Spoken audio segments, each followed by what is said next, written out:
if that sounds good to everyone. Yeah, sounds great to me. All right, awesome. So this will be episode 2, and we're going to be talking about education, and in particular, we're going to talk about the the cost of education, of higher education, our thoughts on it, and we'll be able to share a little bit. So I'm going to start out with myself. I'm Micah, one of the many Gators. We actually have all Gators in the discussion today.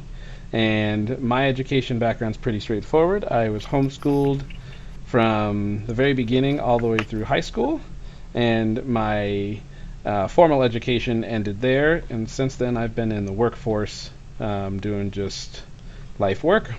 So I'm going to pass it off to the next person. I'll go ahead and go next. So my name is John Gaiter, and I am also one of the Gators. Like Micah, I was homeschooled all the way through high school, and then from there took 2 years off to go into competition, and then I did 2.5 years at community college out in California, and then wrapped that up with 2.5 years of University of California out in Riverside, and graduated with a bachelor's degree in business administration. And then moved into the workforce from there. And my wife, who is on with us today as well, we have run a business, and then I am working in sales as well.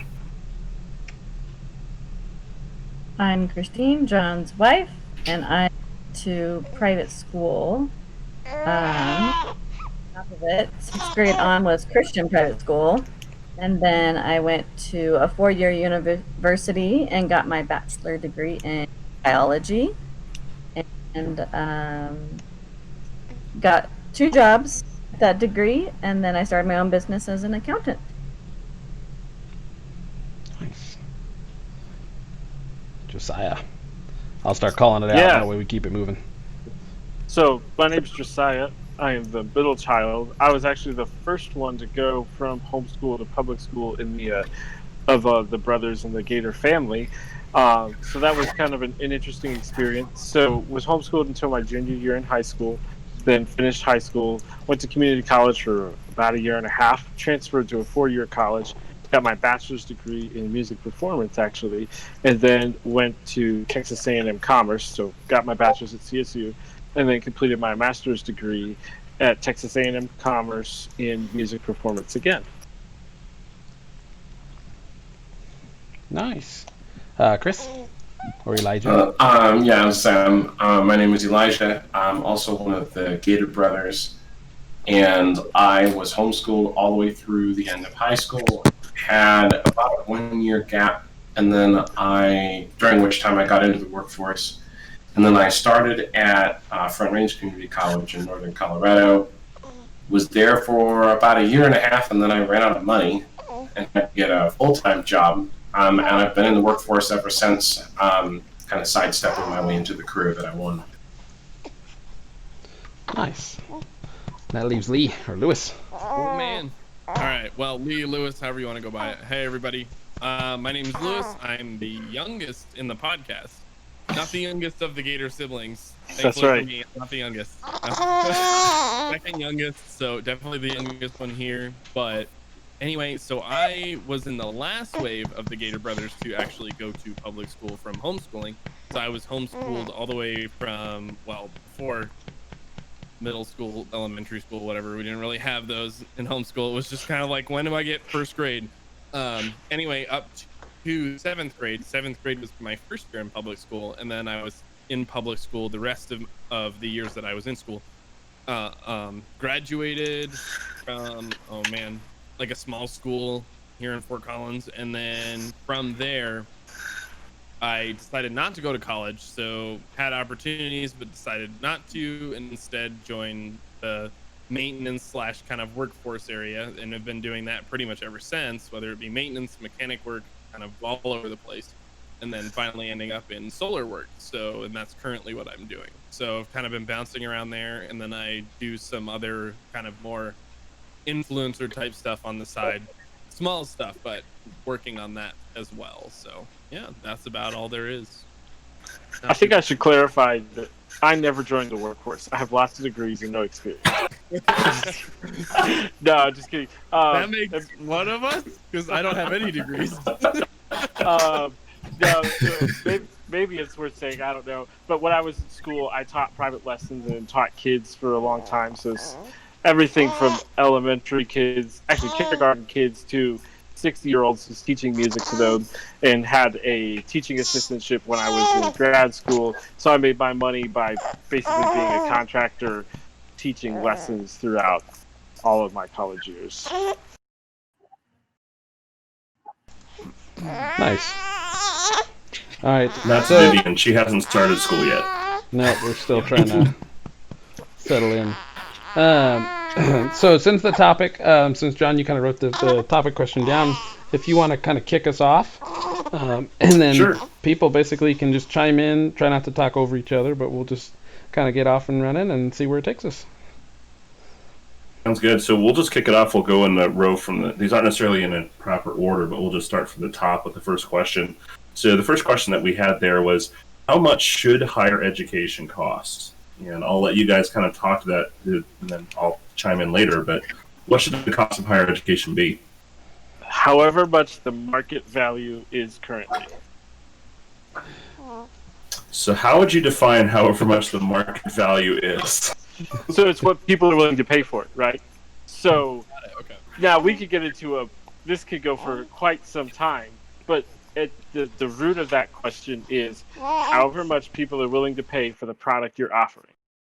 That's how much it could cost. And the product value, the supply and demand, that degree, the outcome and the money that you're going to make from that degree, all those go into what you should be able to charge for that degree. So however much the market value is at the time is ultimately the answer. There's a lot of things that affect that we could spend a long time talking about, but at its base, that would be my answer. Okay. I think that it should cost in total for a 4-year degree, 1 year salary of whatever you are going to be would be a good. This is like the perfect world. People come out with $100,000 degree and they get a job for $50,000 a year. Yeah. Equate doesn't make sense.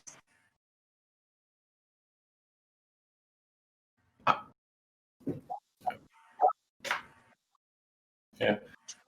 Um, Go ahead. no, go for it. Elijah, go ahead. Yeah, I was just going to say, I think that I suppose it depends on the path that higher education is going to take going forward, is sort of my thought process on it. If we're going to continue to treat higher education as a pathway into a more profitable career, if that's what we're going to tell people it is when we're selling them on the idea of higher education, then I think something similar to what Josiah and Christine are talking about, where it's obviously the value of a good is related to what people are going to pay for it, but also it should have the value of the good should have some relationship to the value that it provides the person purchasing it. But also there's a growing idea that everybody should go to higher education by default. Like you just have to do it for whatever. Like even if your expectation is to go to higher education, at which point I feel like we might even just have to redefine what is higher education at that point. Like what purpose is it really serving? So if the purpose of this education is to sort of get a jump start on career, then I think that value should be pretty well coupled to the value you're getting out of it in that career. For example, medical school is extremely expensive, but you're guaranteed a 6-figure salary when you're done. Yeah, absolutely. Yep. I know people in college that they were undecided. The first 2 years of 4-year is just the prereqs, so the basics that everyone has to take. So you have 2 years to decide on your major, and then people were undecided, and because they exactly what Elijah said, their parents made them go. They didn't know what they wanted to do, and so then they ended up going for 5 years because they didn't know what they wanted to do, and it took them longer and cost more money. Yeah, and I see that as the biggest issue with higher education. Truly, is that so many kids coming out of high school. That's the question that I went to a high school graduation a week ago, and that's the question that the graduate was asked. Oh, where are you going to go to college? What are you going to, where the society's belief is the next step is college, Yep. and the truth is yes, it could be, or no, it may not be. But the issue that I see with higher education, and I think part of the reason you asked that question about how much should it cost, um, the funny thing about higher education that I see is it costs so much because we as society have decided it's a necessity. So they can jack the price up every year, and guess what? We're going to keep paying it because we've decided we have to go to college as a society. So when it comes to how much the colleges charge, I think it's a little ridiculous in most cases. But how could I blame them? We've told them, hey, we'll pay you whatever it costs because we need you. So that's not on them. If Americans decided tomorrow that I don't need a degree to be good at something, then colleges costs would their price would drop because the demand would drop. So again, the market dictates, but really more than anything, I feel like we as the American society have dictated college is going to be expensive because we've told them you're a necessity. We need you. We want you. We have to go to college out of high school so we can get a good job and get a good career. And we just somehow kind of bypass the fact that it costs, now hundreds of thousands of dollars in some cases for even just a basic 4-year degree, if you want to go to a fancy school.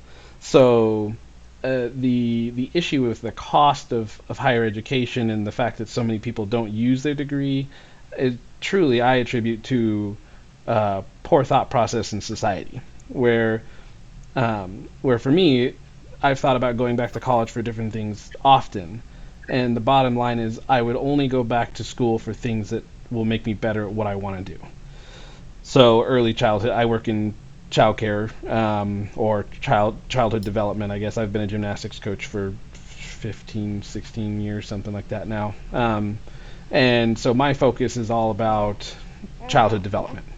So doing those types of classes for me is highly beneficial because it'll make me better at what I do, at my profession.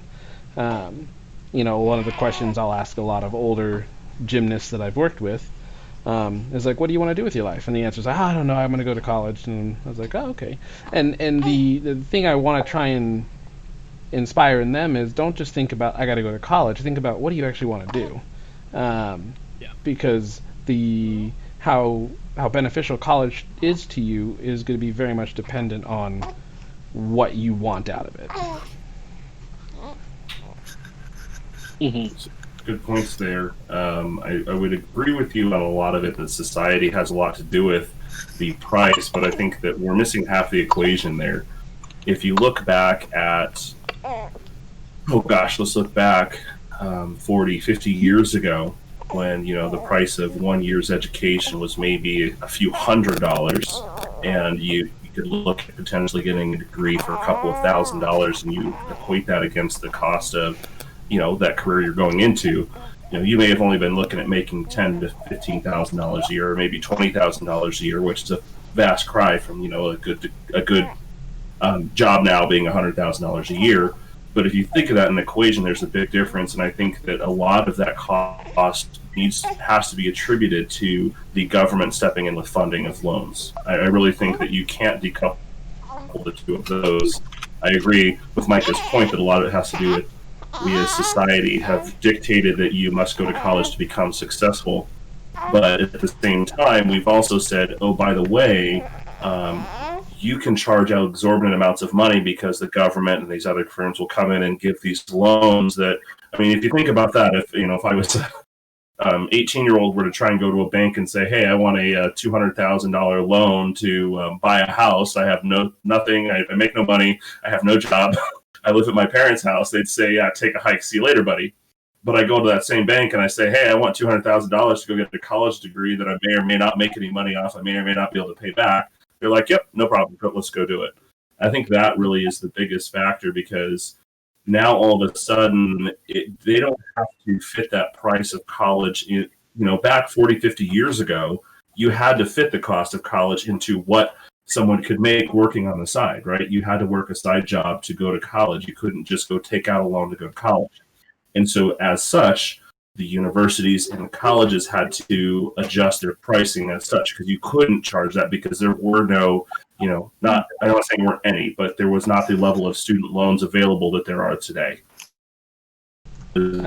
So, factors. So real quick, why? And this is a question, I don't know the answer to this. I have a thought process and a belief, but I don't actually know the truthful answer. Why did we get all these government programs to aid with people going to college? Anyone else want to take a stab at that one? I can't speak super authoritatively, but my best understanding is that it's related to essentially equal opportunity movements that have been progressing over time. But the idea was there's a long-running idea that we've tested a number of times that improving access to education improves people's outcomes in life. Basically, there's a lot of correlations between people who have negative outcomes and people who are undereducated. So in an effort to improve access to education, I think that's where we got some of our loan programs. Makes sense. I think a lot of it does come back to what Micah said earlier, is it's that societal idea that we have to go to college. And as the prices have increased and just naturally over time, and as you've seen that demand grow, then we started to see that. I think it's like a twofold, right? We needed the loans because we have to get kids to college because we've been taught and educated for a couple of decades now, right? That if you want to be successful, you have to go to college. And as such, then that drives the price of demand up. And they're like, oh, we can't afford it. Well, how do we fix that? Oh, we give them loans. And it's become something where it's not just to those underprivileged, but it's, anybody can go and get a loan for college. And now we're trying to say, hey, we need to go to the standpoint of we need to make this education free. And the whole problem with that is, it's not like the university, University of California, Riverside is not going to say, when we pass laws saying education is free to everyone, they're not going to say, oh, great, we're going to stop charging. No, they're going to keep charging exorbitant prices, but it's going to start coming out of the taxpayer dollars. So we've kind of gotten to that point where we have the government stepping in. And if you think about it, I think a lot of it does come back to control, because what the government pays for, the government controls. So when you have that stepping in and government provided loans, they have a lot of ability to tell colleges and universities what they can and can't do, what they can and can't teach. Mm-hmm. So I think that's a piece of it as well. Yeah. So, go ahead, Josiah. I was going to take us down a little bit of a different trail. So maybe Lee is somebody or somebody who hasn't completed a degree, maybe you would have a better understanding of this question. I've heard some people who are frustrated about not understanding and the information not being there for maybe understanding what Christine said. How much am I going to pay for this degree versus how much am I going to actually make a year? I didn't really feel that way. I knew what I was signing up for, and I don't have a ton of loans, but I certainly have loans. I knew when they were going to capitalize. It was all there. You just had to read, and I knew how much I was going to make. So do any of you feel like, man, I really didn't know that I was going to pay this much, or that my job would pay this little, or I'm confused about the process, or it's too complicated for a reasonable person to understand? I think it was less of the fact that it's too complicated and more of it kept changing, because as soon as colleges and stuff started putting out the information about how much you'll make yearly with this job, and it was true when they started putting that out, that was how much people were making in those fields at that time. But then because of that, basically then people were going to college to make money. That was the goal, was to make money. So then they'd pick degrees that made them the most money, so they'd get the highest return on what they went to school for, not necessarily what they wanted to do. Then they'd show up at these jobs asking for that amount of money, and after a job gets 3 people that apply, 3 people that start working for them, and there are 3 college people that were like, I'm just here for the money. That job's gonna get rid of those 3 people because that's not their goal. Their goal isn't just to make money. Their goal is to supply a service in a lot of those cases, whether it be like zoology, stuff like that, where it's like they're trying to do something, and if people aren't interested in the work that they're doing, they're not helping the company. So the company gets rid of 3 of those people, and then suddenly that bar starts dropping because the value they're getting out of that degree is so much less, because people aren't driven to do the work, they're there for the money. So it's like suddenly it starts becoming less, that degree becomes less valuable to the company, and their work ethic and other things are way more valuable. So I think that's true in more than just like one area. I think that's kind of where that it started, is like, here's where you can go from going to college to, like, it basically took a nosedive. And colleges don't want to change those numbers because they lose students in those degrees when they change the numbers.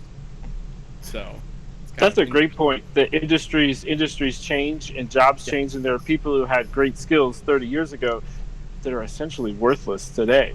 And so that's an interesting thing to kind of work into the calculus. That's a good point. Yeah.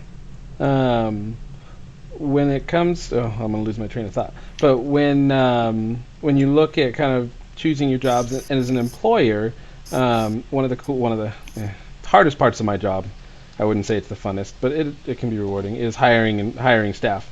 And in my position, I'm hiring young staff. I'm hiring lower wage staff. And one of the interesting things that I've seen and I've had either current college students or even college graduates come across applying for jobs. And it's interesting, as a business, the degree, the information, all the stuff on the sheet of paper, I look through the whole resume, and then in the first 5 minutes, I find out about this person a lot of what I need to know. Because with my job, in education, experience is all important, but with my particular job, they have to be able to work with kids. That's the first thing I look for. And the first few questions, I basically find out how they feel about children. Are they passionate about kids? Are they passionate about teaching others? Are they passionate about learning? And then I go from there. And so you can have a great resume. You can have all this stuff.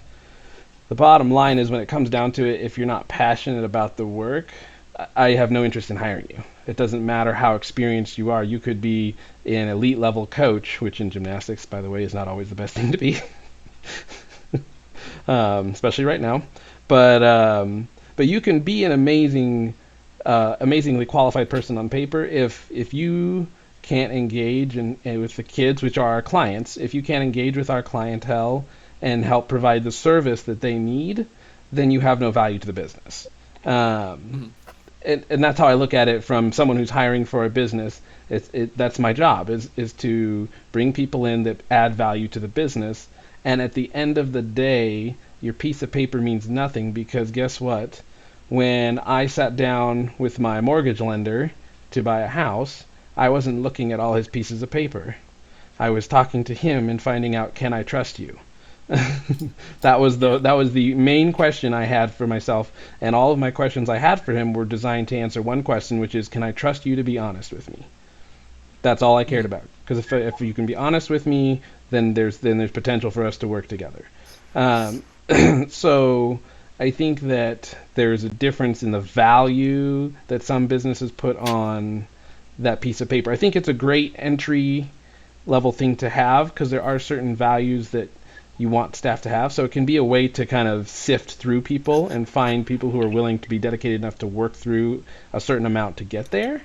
But at the end of the day, in my experience, because I don't work in higher education field, so I couldn't really say, but in my experience, I would never hire someone based on what school they went to.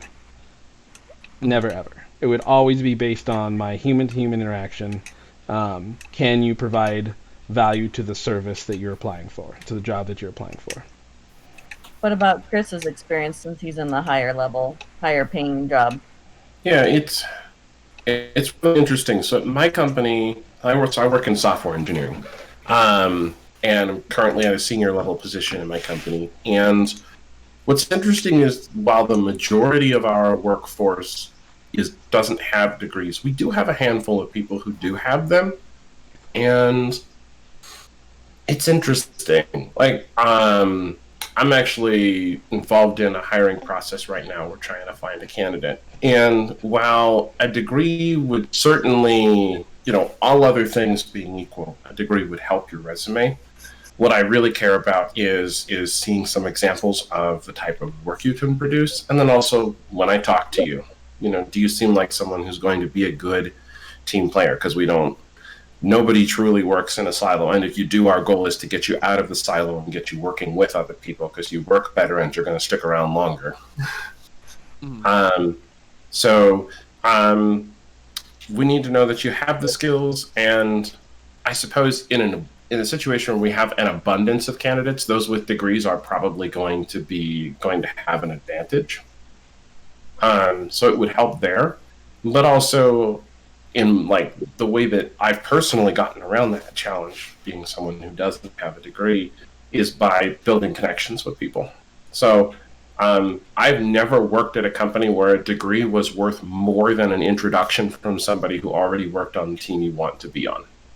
Like having someone who already has the position you want hand your resume to someone is more powerful than any college degree you could ever put on a resume.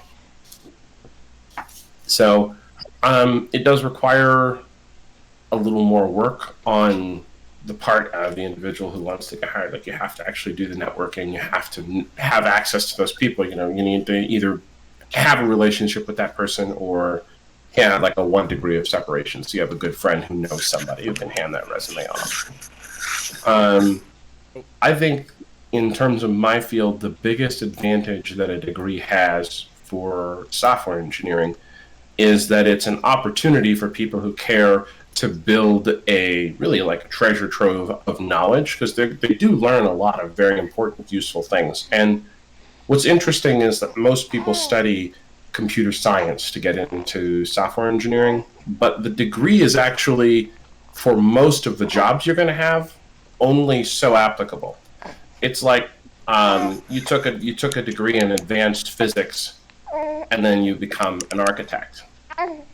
Is that physics knowledge going to be important? Of course it is. It's going to inform what you do when you're designing a building and understanding the strong points and the weak points. But all that advanced physics you learned only matters for the handful of things that it's applicable. It's not, you're not doing physics now, you're an architect, you're designing buildings, and physics is a secondary part of that. And so computer science gives you like the tools, the raw tools that you need to be a software engineer, but then you actually have to learn to use the tools. Mm-hmm. So it typically only prepares people about halfway for life in the workforce. So it's kind of the second question that we've already gone through, but really, should a higher education degree be required for employment? So no. Anyone else want to take a stab? I want to say no, but there's a few industries where I think it does make sense. Medical is a good example. Whether or not it's, the existing system we have, some sort of a system where you have required learning and certification seems like a good idea for people who are going to be performing surgical operations. Yeah, absolutely. And what Chris said, even if it weren't medical school, there would still be a 4-year certification process. Either way, that would cost you $500,000. So you call it what you want, but I agree with Chris that there are certain fields that should continue to require that schooling. So I agree. If you're going to be a doctor, you probably need 4 years of medical school. Yep. But there's lots of other fields that I would say, no, not at all. Good examples would be my current job. What's interesting is there's a field that actually requires a certification that can only be taken with a bachelor's degree, and that's most mechanical engineering, and then also certain electrical engineering jobs. A lot of the more physical engineering jobs require a certification for a lot of companies before you can get a job. So I'm somebody who works for, say, Boeing, and we're building the next 737. Any mechanical or electrical engineer working for Boeing on that project has to have a certification, and you can only take the certification exam if you have a 4-year degree. Which is interesting. I agree with Chris. The weird part about that is the 4-year degree requirement to get the certification. I agree with that. I agree with the certification, having some sort of certification, if you're responsible for making sure a plane doesn't go down, or that the gas line, if you're putting in gas piping, maybe you should really know what you're doing before you put gas pipes under people's yards. So whatever that certification process is, I think that's important. But the question is, do you need a 4-year degree I don't know, English to do that? Yeah. How relevant does that 4-year degree have to be? My understanding is that Yeah. the 4-year degree does have to be relevant to Okay, good. the certification that you want. So the good news, and the good news is that on most of the job applications that I see, and that I would apply for, and that I've seen going up to the highest, so in music, going up to the highest levels to be a professor of music in a prestigious college, some of them don't have degrees, and the applications always say 4-year degree or the equivalent of, or 20 years of experience. And that's the same with, I imagine, a lot of the jobs that you guys have experienced. It almost always says degree or equivalence of, if it's not a heavy certification in that field, like a doctor. Yep. Definitely seen that on some papers. I don't think I ever filled them out, but I definitely saw those in some papers. I say I could still count the number of applications I filled out on half of a hand. So for you guys, Real quick, Christine, did you have any thoughts on that? I have some thoughts, but I wanted to see if you have any thoughts on that first. No, I agree with Josiah. Okay. So I have an interesting position, right? So I had a business degree, and then I wound up in the sales world, where most, if not all, of the jobs I have held throughout my sales career all required a bachelor's degree. And it didn't matter if your bachelor's degree was in business, in marketing, like mine was, or if it was in underwater basket weaving, physics, electronic. It did not matter. It was a requirement to have a bachelor's degree. You could be a salesperson with 30 years of experience in sales and come in and HR would say, nope, you don't have a bachelor's degree. Sorry, you can't have the job. Which to me was the most ludicrous thing in the world.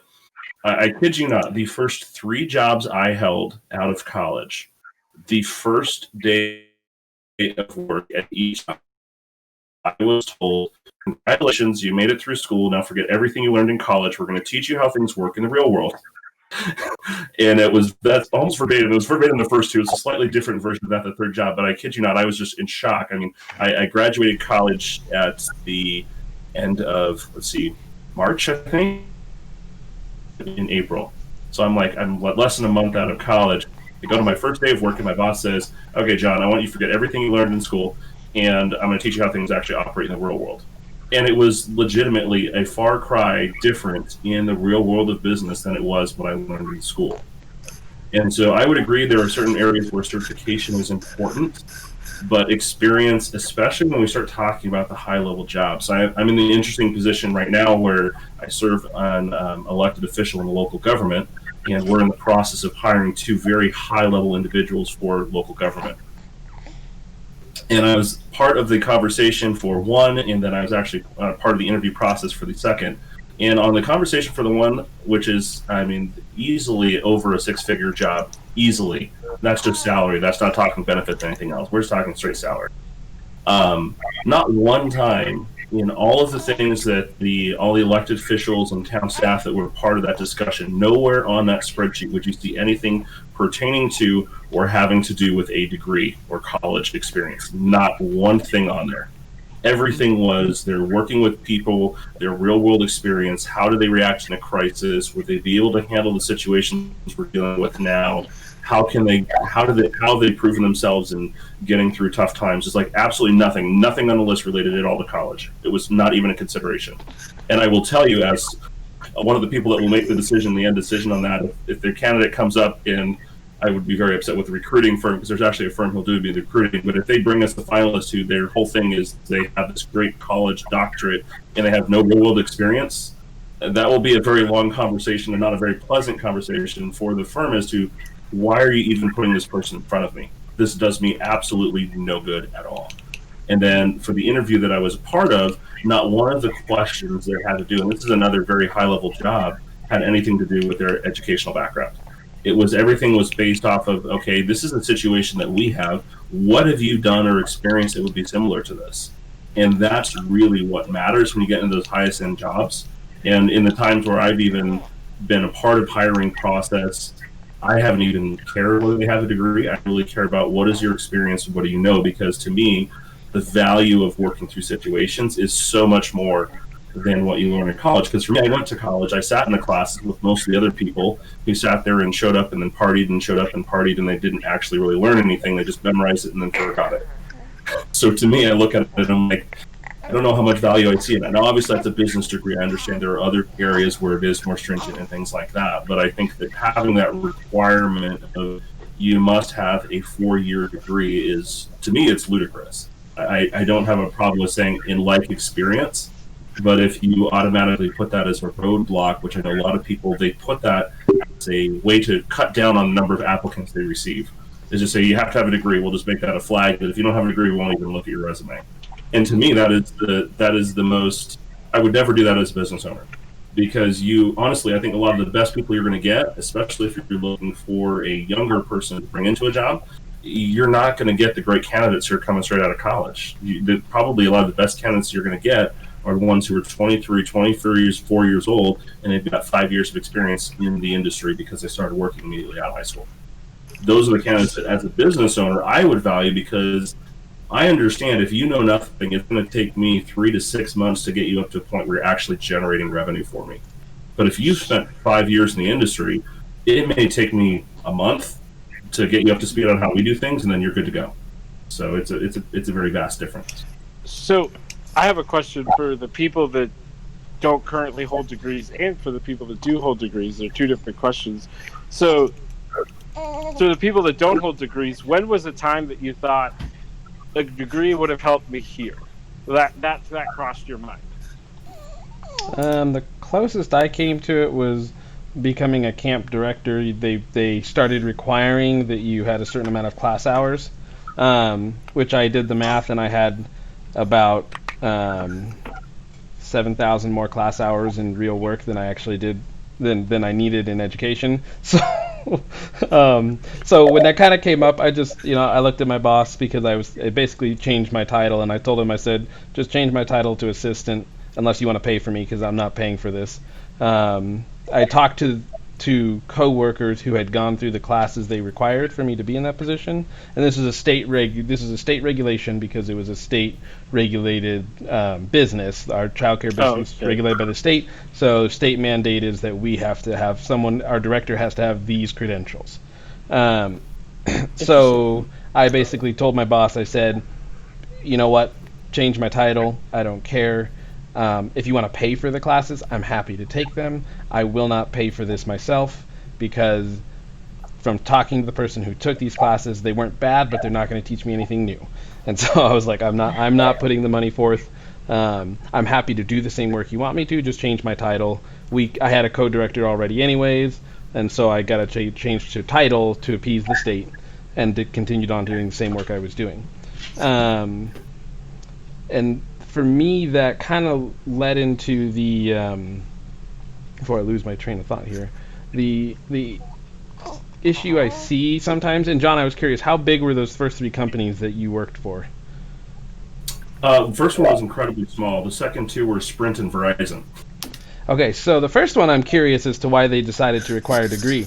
The second 2, I totally, in my thinking as someone who's interested in running business, I could totally see it from a filtering perspective and a liability perspective of trying to find people that there's some sort of screening process. And instead of coming up with their own, it's easier to just say, get a college degree. I know. And so you kind of screen some kids out of it. And that's how I think I look at it on the surface as a screening process. Yeah. For small businesses, I say, you're not hiring that many people. You're not hiring from a big pool. It's easy to do the legwork and find the good people. So from a mindset of a small business owner, I don't see it as, I see it as a bonus, but I don't see it making it a requirement as beneficial, because you're cutting your pool down, which I think when you're a small business owner trying to find the right employees, you need as many applicants as possible to find the right ones. Well, here's what I think. Why they went for a college, someone who just graduated, is because they don't teach you how to negotiate in college, and so he's able to offer John a really low pay, and John took it because he had no prior work experience to base it off. he had gotten someone who never went to college but had 4 years work experience, he would want more money. Mm-hmm. That's a good point. It's interesting because on the exact same counterpoint, people who come into my company with degrees start about 10K higher than those without degrees, purely just the company literally just uses it as a negotiating point. They're like, well, you don't have the degree, so wow. That's actually very standard across basically the entire software industry, regardless of experience. If you come with a degree, you basically get plus 10K on your salary on the initial amount. The amount you'll work up to in the end has no relation to it, but it does affect your starting pay. And that's pretty common across the whole industry. Someone without a degree and the same experience typically will start 5 to 10K lower than someone who has the degree and the same experience. So that's the kicker right there. Is I get that when you're talking degree and experience. See, normally it's the degree versus experience that I'm talking about. Although honestly, if I have someone that has the same amount of experience and a degree, to me and unless we're talking about like 6 months of experience, right? Sure. 6 months experience, no degree for 6 months with a degree. Okay, yes, I'll take the degree. But I mean, if we're talking about somebody with 15 years of experience and a degree versus somebody with 15 years experience and no degree, the degree has no value at all to me, because what you learned 15 years ago is probably not even relevant today. Yep. Lee, what about you? Have you thought of a time where you thought to yourself, like, oh, gee, and if you had gone straight to college, you would be graduating right about now anyway. So it's a pretty tricky. Last year? Yeah, it's a kind of tricky hypothetical for you, but have you thought about that? Like, oh, this might have been helpful in this situation. Not necessarily. Honestly, I've never run into a situation where I felt like I was missing out on anything because of a degree. And in fact, I probably right now make more than most people my age that do have degrees and are just coming out of college. And am set up to be way more like successful in my job and in my department than anybody just coming out of college. Unless they're coming out of college looking to go get an 8-year degree in like astrophysics and stuff like that, then probably they'll be much better off than I will. But the people that are coming off of this degree that I got because it said they paid a lot, like I know people who graduated and gotten starting wage jobs that are like $15 an hour working where they're like, oh, people in my degree get like $25 to $30 an hour, but they're making 15 because they have, like we were talking about, 0 work experience. They have a college degree. Like, oh, great. Show us what that's worth. And then because they don't have work experience to do that, they can only show what they learned. And that's one of the hardest things, because when you're learning in the field, you learn a lot more than you would in school, because school's going to teach you all the literal needs. You're going to learn what the real life needs are when you're actually out in the field working. And that's something I've definitely run into. And you definitely, and like Christine was talking about, where it's like the degree will set a bar to some standard, but knowing how much you're worth is a huge part of it. It's like, for me, I know how much I'm worth right now in terms of my work ethic, in terms of the work that I can produce based on whatever, the information I can get from the people I work for. And it's like, yeah, people try to lowball me, I'll know. Like, no. Like, I'll go back to doing what I was doing. Like, no. Oh my gosh. And it's like those opportunities are there because I've shown what that skill and what those values can make. And it's like I can provide a lot more value to a company than someone who doesn't know much. And it's interesting. It depends on the topic, because it's like you get people, and I think the software engineering, that kind of industry, it makes sense, because it's like, even if you have someone with 10 years programming experience and no degree come into the field, start at the lower level, like Chris was saying, at his company making $10,000 less, give them 2 years and they'll be making $20,000 more than anybody coming out of a college degree, because their skills are invaluable. Like they're like, this person is doing way more than 2 of those guys. Like the value of their skills will outclimb that initial value that they claim. And if it doesn't, they'll go work somewhere else. That's kind of how that works. It's like people know what they're worth. And it's like, yeah, starting in that industry, you really do have to prove yourself. And if you already have, you're going to get highballed to begin with, because you're sought after. You're someone people want. And it's like that's kind of where you learn where your value is, where it's like, I'm sure for you, Elijah, is you go, if you were to go look for another job somewhere, you already know what your value is worth, and you're not going to get lowballed 10,000 under, because I wouldn't let them lowball me. yeah. Again, you'll walk away and go somewhere else. It just won't work. And that's like that experience will outweigh that benefit. But in that industry, it makes a lot of sense to have that, because it's like there's a lot to know when you're in the software industry. There's a lot of memorization of things you need to know how to do in order to just be able to do anything, really. Otherwise, you have to learn it all. And it's like coming out of college, they have a baseline of what you learn during those classes in those 4 years, getting that degree. There's a baseline of what you're required to know. And so they know what they're working with at a minimum, at least. And if the person's dedicated, they know that they're covered, basically. So it gives them that freedom to do that, where a lot of different industries, it depends.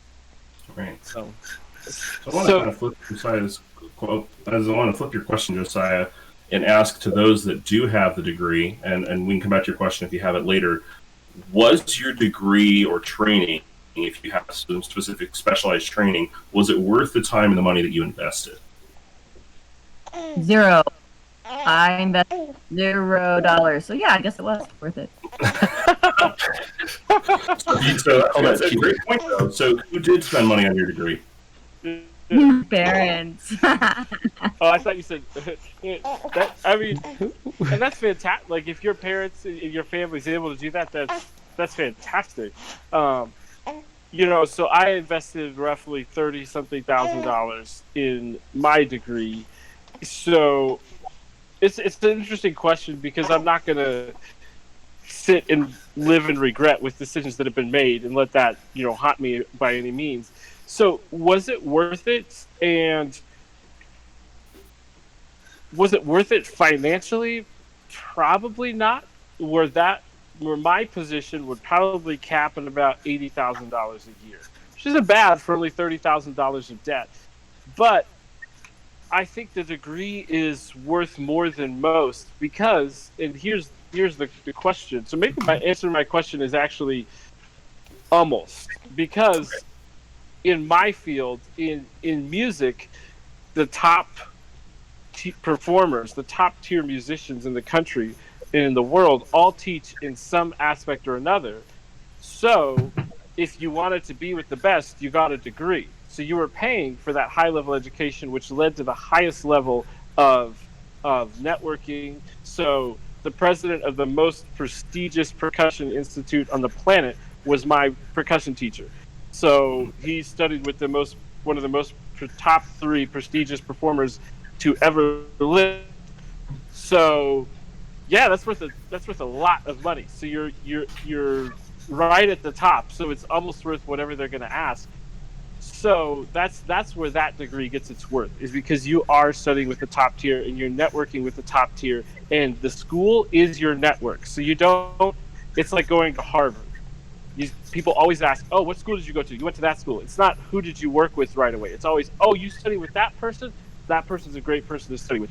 Always. That's all they're going to ask. Who did you study with? Oh, they're really good. Because they're so good, everybody in the country knows. So the person I study with in Texas, you can't go to a high school percussion teacher who's looking to hire somebody and they won't know who he is. They all know who he is. So that is the network. The entire network is that. So that's why that degree is financially what you're getting back from it at $80,000 a year isn't a ton at the ceiling too. But it's about as good as it's going to get. Okay. So my question for you two was, did you feel like your teachers were at the top or close to the top of their level in the industry? So the people who were teaching you, were they also at least somewhere in that top tier? I have no. My degree was biology, and I didn't go into the biology field. I was thinking about going into forensic science, and I did get a job while in college in the toxicology lab. But then I decided I didn't do that anymore. So, there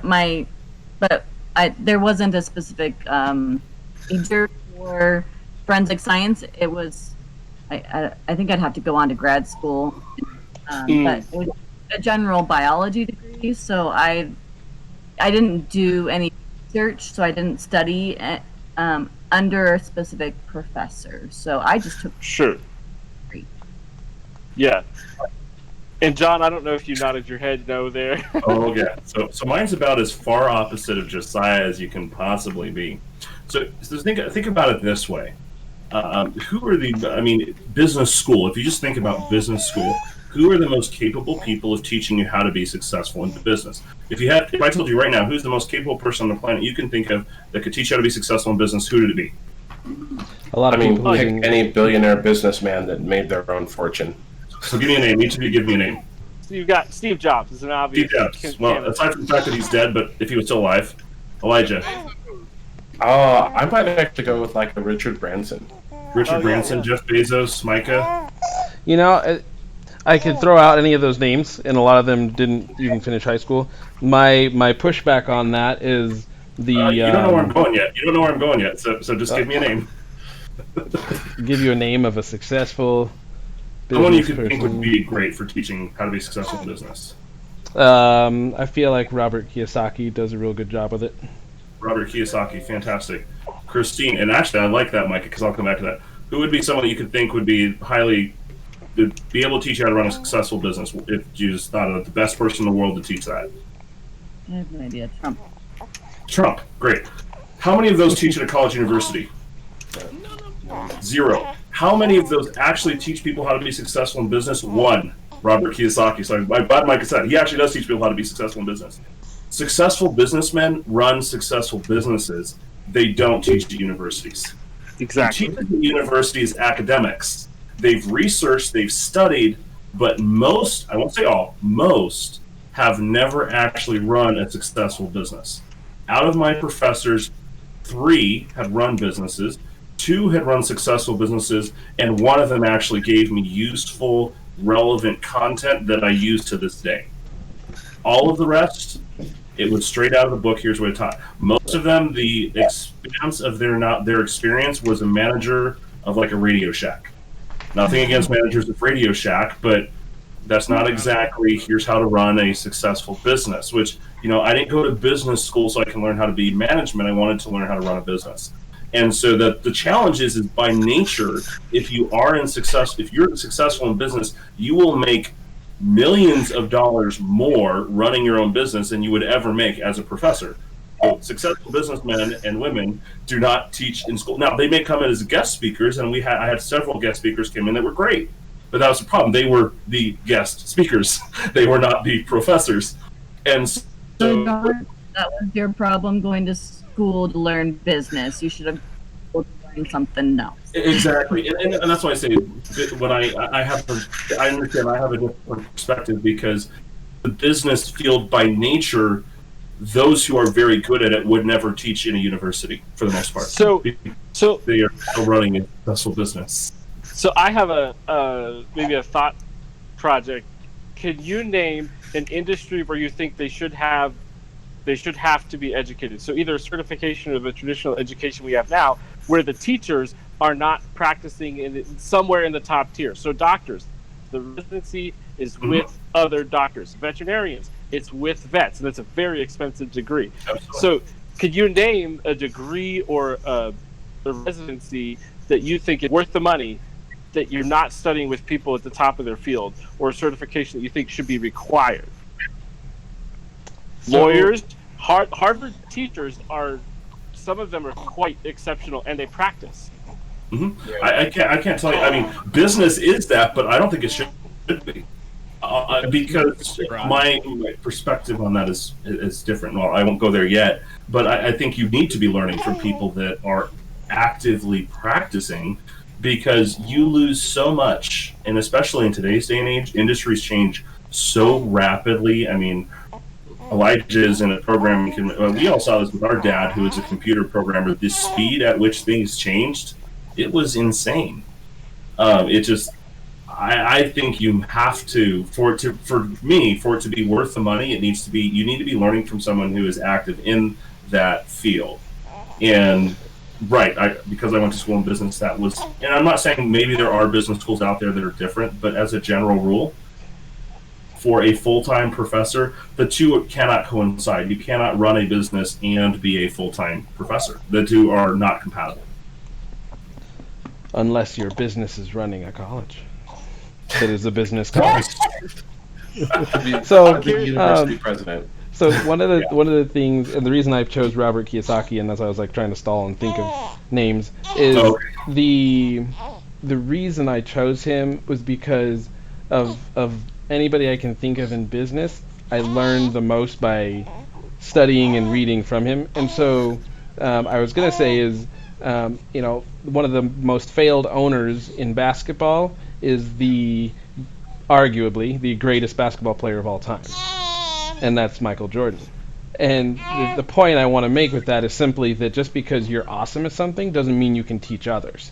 And so the purpose of higher education, I think my chair is squeaking, sorry. The purpose of higher education is not to show how awesome I am, but to teach others. I think one of the great values of percussion and music in general is part of making it in that industry is often learning how to teach others.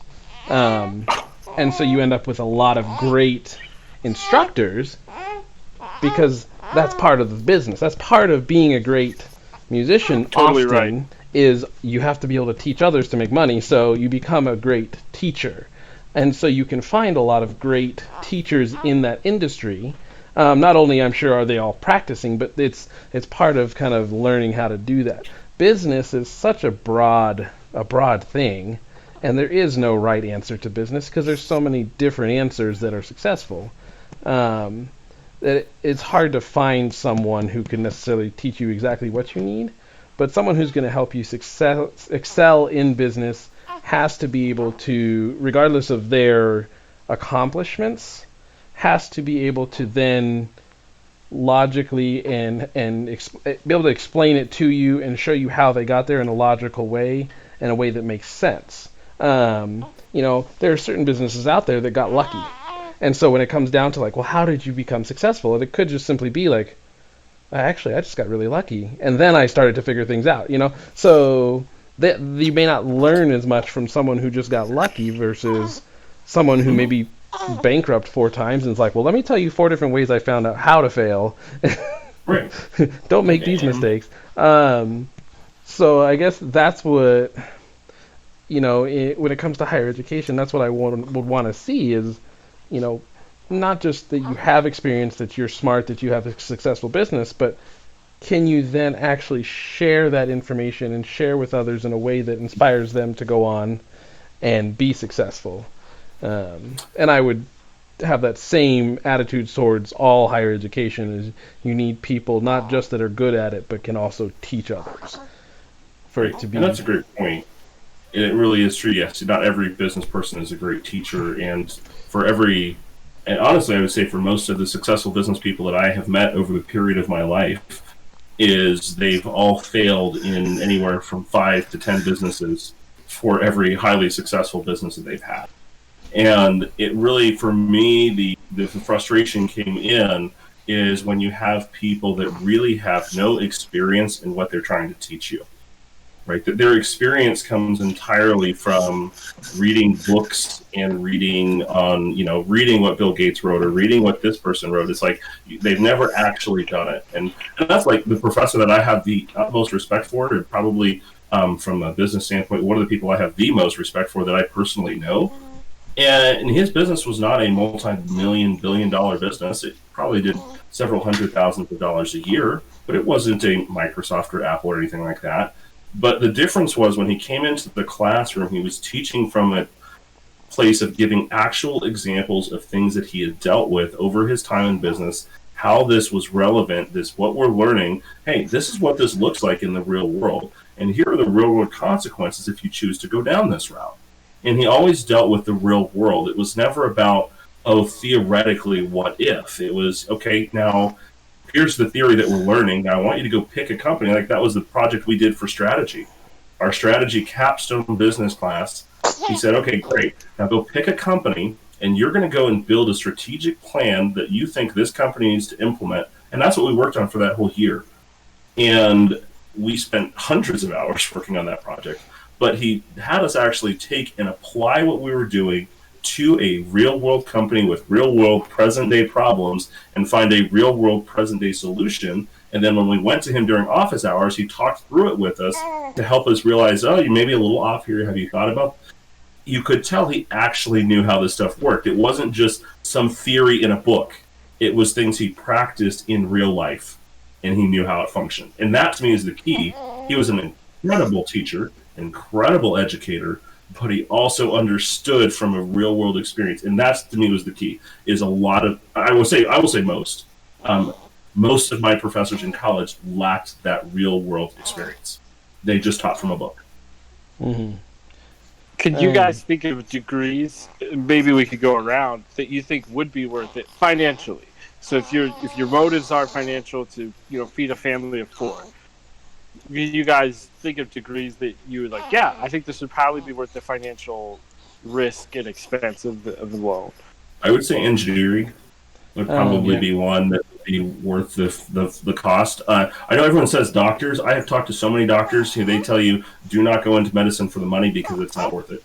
I have talked to multiple doctors who have all told me they did not go into medicine for the money, and if you go into it for the money, you're going to be in trouble because you don't actually make as much as you think you do. So I would say engineering. Engineering is one that I would say seems to be, for the most part, fairly well in line, depending on where you go. But I would dare to say that if you're willing to put in the hours and the money, law school is probably also financially worthwhile. There are other questions about whether or not it's worthwhile, but purely financially, I think law school can be very worthwhile if you're willing to put in the hours. Because when you first come out of school, you don't make that much. You're basically an assistant at a firm, and you got to work your way up through blood, sweat, and tears. But if you put in the hours, because you can't start without the degree, and if you put in the hours after the degree, then you could definitely make some big bucks. Anybody else? I'm really curious what you guys think. Astrology or high-end science degrees feel like, I mean, depending on what you're doing, but a lot of that research stuff pans, like if it pans out, if you're researching important things and things pan out, you make a lot more. Yeah, and you could get, you could be teaching assistant as well if you get an assistantship. Yeah, Christine, did you have something you wanted to add, Christine? Okay, so for me, this question is interesting, and the answer I have is it entirely depends on the individual. Because, you say doctor, you say lawyer. I cannot tell you how awful lawyer sounds, and I would never go to school for that, no matter how much it made me. So to me, that's totally not worth it, but that's my individual personality. And so I think and this is kind of, it leads into the next question I was going to bring up is, for me, I look at, my primary goal is in work is first to provide for my family. So if I was looking at a college degree, if I'm looking at school, I'm looking at, how can I provide for my family, and will I do a good job? Will I like it enough to do a good job? Because if I'm gonna suffer at my job, well, shoot, I'll just go work my way up at King Soopers, and after a year, because I'm a hard worker, I'll work my way into management and make enough to survive. If I want to be miserable, I'm not going to spend $50,000 to $80,000 a year. It doesn't make any sense. If I'm going to go to college, and now this is me at 30, almost 32, so I think that's where I'm at. I don't know. I lose track. So maybe an 18-year-old may have a totally different perspective, but it makes absolutely no sense for me to spend hundreds of thousands of dollars to go do something I won't like. That's how I look at it. So, but that's because I also have the perspective. I know I can work hard in the world and make enough money to make a living. And so that's kind of my answer. Is there is no career that I would say particularly is worth it. It depends on what you want out of life. And I decided a long time ago that there's nothing that college has, as far as the degree, to offer to me that will help me further my goals. There are classes I think that would help me. There are certain trade schools that may help me. But there's no college degree that's going to help me achieve my goals in life. So there's no no program to me that's actually worth it, if that makes sense. On more of an individual basis. If you want to, and the reason I don't generalize is I think that that's part of the issue is people go into this mindset of like, well, if I just get a good job, I make good money. So then we get to the discussion of, well, if that's our thought process, what's actually worth it? But the issue then becomes is they end up in one of these fields like, well, we've decided let's say we've decided through studying and numbers and we look at everything and say, you know what, becoming a mechanical engineer is worth the cost. It all works out at the end. And actually, I have a great example. Somebody I know went into mechanical engineering because he decided like this makes sense. This makes sense. This is the money I want to make. He got through college, which was tough, but he finished up, got his first job, and quit a year later because he didn't enjoy his job. And so now, thankfully, he was able to find another job that his degree had offered, the opportunity had come up through his degree. So he's now working in his degree and making money. So thankfully, that was still worth it. It worked out. But what I think he realized when he got that first job was like, oh, I thought it was all just going to roll. Like, this is what I want to do. I enjoyed classes. It was hard, but yes, this is what I do. You got to do the first job, and it's like, I don't like this job. I don't like what I'm doing. And so some of it comes down to not. Sorry, I kind of lost my train of thought there. Is not just looking at what's going to make me money, but is it something I can see myself doing long term? When you're deciding to go to college, you won't know until you get into it. So I recommend people do apprenticeships or volunteer, like whatever you can do to get into the field you're interested in. If you're choosing to go to college, do it early and be aggressive about it, because you're going to find out right away whether or not that's successful. And I don't know if anybody else wanted to add on to that, but I was going to kind of roll into the next question because I got to kind of peel away here in a little bit and get her taken care of. But the next question was, would you encourage or require your children to attend a 4-year college? And I'm going to kind of expand on this a little bit. A 4-year college or a trade school, or if not one of those two, what would you be encouraging them to do as they enter adulthood? Anybody want to start with that one? I know not all of us here have children. I'm gonna say what their life goal is, whatever is gonna take them to that end. So they got to figure out, one, if my boys need to provide for their family, so they got to figure out what they want to do will provide for their family, and then what they decide, what do they need to do to get there. If it's like Lewis and he doesn't have to go to school, then that's fine, he doesn't have to. But if he wants to be a doctor, then he has to go to college.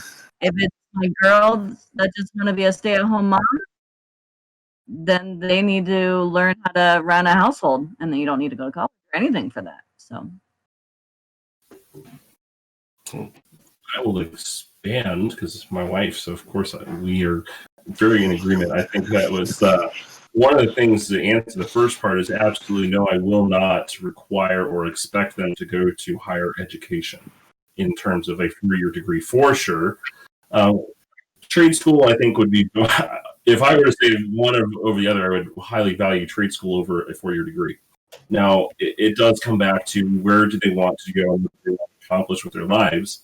And really a lot of it is the question that Micah brought up earlier is what do you want your life to look like? Instead of starting from the standpoint of what do you want to do, is really have our kids start from the standpoint of what do you want your life to look like? Because you can say, well, I want to be a doctor, but then you say, well, I want to have lots of time on my hands. Well, it's not going to happen. Or you can say, well, I want to be a teacher, but I want to be filthy rich. It's like, well, that's not going to happen either. So you have to kind of start from like, what do you want your life to look like? So for me, as Christine alluded to, I really want our kids to think about where do they want, what do they want to accomplish with their life? What do they want that to look like? And then for me, what I would really strongly, and if I were to push anything, I would push this, is that they need to go and apprentice themselves to someone who does what they would like to do. And they need to go, I mean, I tell people all the time, I'd rather my boys go and tell a business owner, I'll tell you what, you pay me like $5 an hour or whatever. You pay me whatever you minimum have to, and I'll get your coffee, I'll do whatever, but I just want to be able to ask you questions all the time. And I want to learn from you and understand how does this work.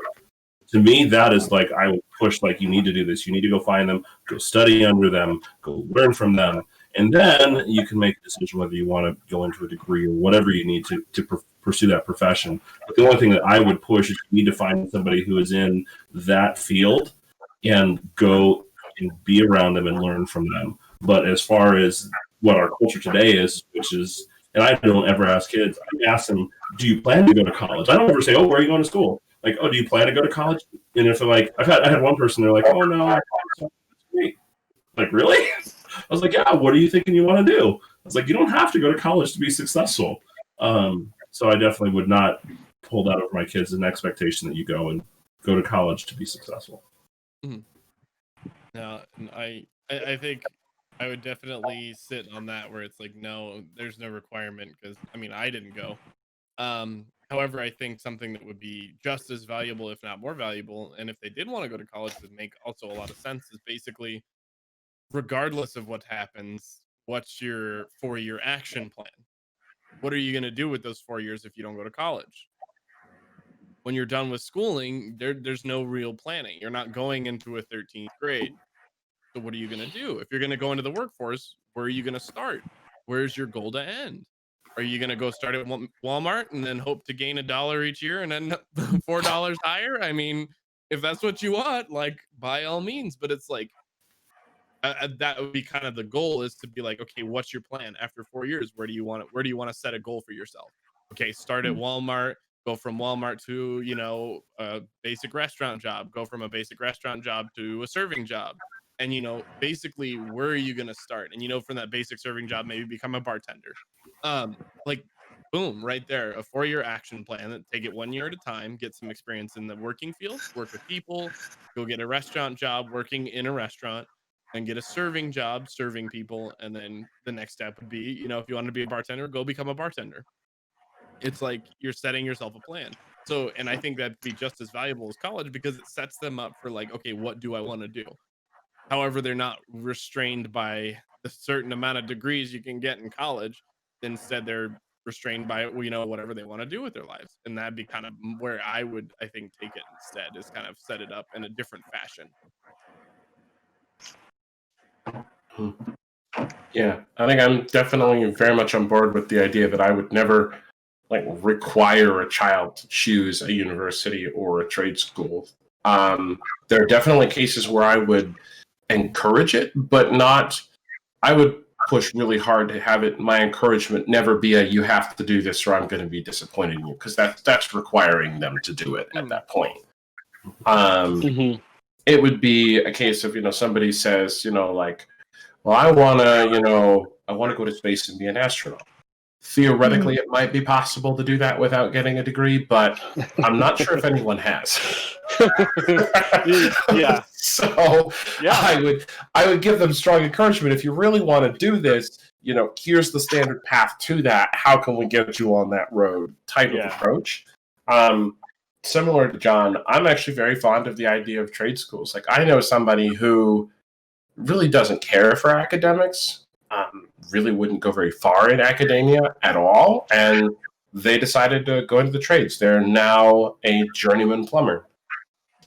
Makes more money than just about anybody his age, has no formal education past high school, and doesn't care a lick for it. And if he sticks in the profession and works it long enough to become a master plumber, he'll be making a 6-figure salary with no formal education. And he's in a field that's not going away anytime soon. Yeah. So it's a very safe job. Yeah, definitely. I don't know that. I think we're probably all in pretty close lockstep here. That none of us would require. I would encourage some sort of higher education, and if I had the means to, would certainly set money aside, but would leave it pretty open to them to how they wanted to spend it. It wouldn't lock it into a 4-year university or anything like that. But I think the question is problematic because the brain doesn't stop developing until you're 25. So if you graduated before you're 25, or you've locked into this career choice before you're 25, ultimately, who's to say that you're gonna stick with that? And I'm not saying you shouldn't invest and plan ahead. This is coming from the person who probably plans ahead most out of potentially all of us. So it's just a dichotomy that you have to be really aware of. When you ask an 18-year-old, what are you going to do with your life? What are you going to study in college? There's a fair number of them who say, I don't know. And then somebody tells them that's what college is for. And it's actually, it's not a great thing to say, but it's not the worst thing in the world to say because they really don't know. And that's okay. So Lee talked about a 4-year action plan. He's saying it's okay if you don't know, but you need to have something and some sort of progress over the next 4 years, even if you change routes. So I think part of the problem that stems here is that some of these things require 18-year-olds to know what they want to do for their future and invest, $40 to $80 to $120,000 into it. That's kind of problematic. Well, and I agree 100%. And like on that, like, yeah, it's a difficult thing because I mean, I still don't know exactly what I want to do. Like my job is currently changing. It's getting different every day. I'm doing different things this week than I was last week. Like, it just depends on where you're going. And the difference for me is it's like I'm not locked into any one thing because I know I haven't really set forth where my like skills are exactly where I lie and what I like to do for work every day. Because I don't know. And like the change is like, for me, it's a good thing and I enjoy it. And that's kind of why I've flip-flopped jobs a couple times that I have. And I know that like, for me, I think that 4-year action plan would have been great for me because I realized like the first couple years that I was working, I didn't really know what I was trying to do. I was just kind of doing things. And I think for me, it would have set myself in with good goals. At the end of each year, where should I be? Okay, I want to push to be here. And it's not where should I be, it's where do I want to be. I guess that's a proper rephrase of that. It'd be where do I want to be? And who's to say after that 4-year action plan you don't do another 4-year action plan? And that's kind of where it's like, but that's the thing is the 4-year action plan, and for your kids setting it basically aside is to do that, is to give them, out of high school, they've been kind of like, okay, the teachers are like less like this is what you have to do, and they're more like this is what you're supposed to do. If you don't do it, you're gonna fail. And or whether that's your parents or teachers in school, that's kind of what they do. So you're less guided. You kind of are working away from this guidance. That 4-year action plan would be mostly self-driven by them, basically what they're going to go do, whether that be through college or not through college. But then after that, I guess the idea for me would be to set them at a point where after that 4-year action plan, you're not even helping them set that next 4-year action plan. They're doing it themselves. And they just basically come and tell you, oh, here's my next 4 years. This is what this is going to look like. I was able to get here. I wasn't quite where I wanted to. This is what I'm going to do now. Because at that point, they're probably going to be either moving out or close to moved out or moved out, depending on who it is. So they're already becoming independent. And that'd be like kind of the goal is to set them on their growth path where they know where they want to be. Yeah. I think one of the clear benefits to trade school or college is that it keeps you accountable. You've placed theoretically your money or your family's money on the line. And you're either going to get what's worth it or not, versus an action plan that you're responsible for. And like you said, Lee, that there's a lot of self-reliance, a lot in there to do the same things that you'd have to do on a daily trade school or an apprenticeship, where you don't show up to the apprenticeship, you're just going to lose it. I mean, in my mind, what I think is that if the kid's not going to go to an apprenticeship or anything like that, I'm kicking them out of the house. Like, hey, your 4-year action plan better pay your rent. Like, there's a big incentive. Either live in a cardboard box or make your action plan work. And obviously that's extreme. I don't think any of us would actually make our kid live in a cardboard box. But the idea is like, hey, you actually have to make progress, and you need to have some risk in it. You need to have some heavy incentives to make this action plan work. So go pay your rent. Let me ask you a question this way, Josiah. As I understand that college does kind of add that, but which one is closer to the real world, though? College or that action plan? That depends. It's so situational depending on your degree, which we covered earlier. And then the action plan is, I think there's too many variables maybe for me to actually Well, answer that I question. look at it But from the either standpoint one is could be. you look at it with the action plan, right? There's not $20,000, $50,000 on the line that my parents are going to come grind my face into the asphalt because I'm not getting good grades with this money they're spending. That's not real life. Real life is if you don't show up, you get fired. You don't show up, you do end up in a cardboard box or in a sleeping bag on the bench at the side of the street. That's real life. And so I think that the challenge with this is, and actually I do want to lead this in. I don't know, Mike, if you wanted to share something, but Josiah actually mentioned something I think is a great lead into another question on the similar topic is, would you pay for your children to go to college or not, and why? So If I had the means, absolutely. So I'm going to jump in before we get too far into that one, and I kind of work on the last one. So the quick and fast answer for me, and this is my personal one that Rachel and I are still working on, and what we decide as a team for our children is, once you hit 18, you're an adult, and you have to be able to provide for yourself. What that looks like can differ, but yeah, I'll tell you personally, my strong feeling is if my child hasn't learned how to provide for themselves by 18, one, I failed as a parent, or two, they're just deciding to be stubborn and they're going to have to fall on their face to figure it out. So let's hope neither happens, but if it does, let's hope it's number two.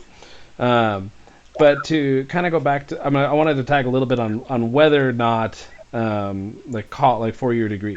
So one of the things that's been interesting to watch with Rachel is her parents paid for a 4-year degree. She figured out fairly early on she wasn't going to pursue what she thought she was, because she did an internship and realized this is boring. I don't like this. I'm going to finish out my degree and move forward. So she decided on later in life going into nursing, and she paid her way through nursing school. And one of the things that's always been a frustration for her is like, this could have been free if I had made a better choice as a 18-year-old, if I had chosen this earlier.